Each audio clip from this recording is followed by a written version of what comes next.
we will procedure of this evening session. We usually begin with a short prayer. So what we will start with is the praise to Manjushri. That prayer that you have is almost a compulsory prayer.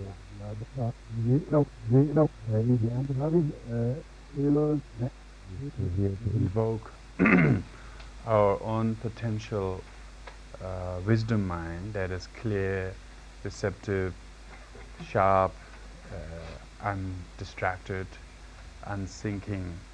Rather, our mind is very receptive to be able to guide ourselves so that the knowledge that we try to acquire does not become simply a possession as a knowledge, but something that benefits to our everyday well-being. So Manjushri is a form of Buddha, the Enlightened One, who is Buddha of learning or study. So we do this before every class. So we're going to do this in Tibetan, but of course, if you can't quite follow in Tibetan, you can read gently the English translation below. And what follows at the end is the recitation of the mantra, which is the mantra of Manjushri, which is a recitation, a spell in order to increase our knowledge, our wisdom, and most importantly, our capacity to fathom deeper concepts, different concepts, but being able to understand them very clearly. So we're going to do that first.